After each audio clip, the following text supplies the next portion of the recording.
The biggest, baddest sport V-twin on the road. That's the image KTM portrays with its flashy 1290 Super Duke R. Featuring a honkin' 1.3-liter LC8 generation twin wedged within a slim, tall and taut steel trellis-style chassis, the Duke wows riders with keen lines and eyelid-peeling performance.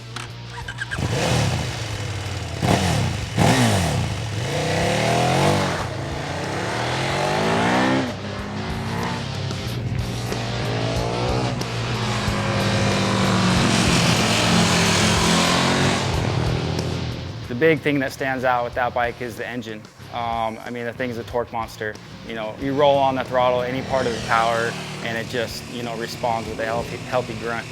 The bottom and the mid, yeah, it has a lot of torque, but once you get to the top, it kind of hits an afterburner where, you know, if you're not ready for it, it hits another peak power position and it goes from there. You don't really experience that on the road, to be honest, because if you do, you're going to jail, so there's no, if you get caught, you're busted.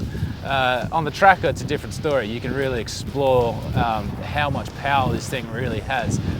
Torque is just far and away, just monsters everything, basically, until you get right up to the top end of the RPMs.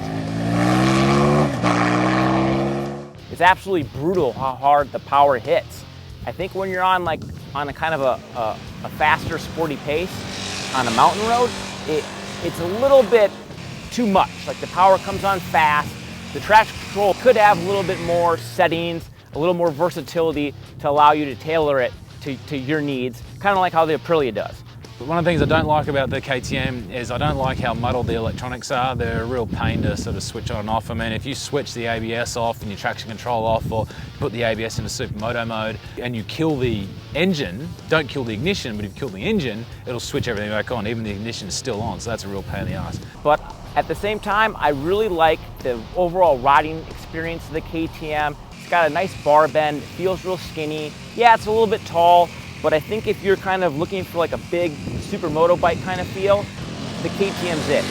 And the longer travel suspension it has, it really does well on rough roads. It just soaks up the bumps a little bit better and just delivers a more comfortable ride.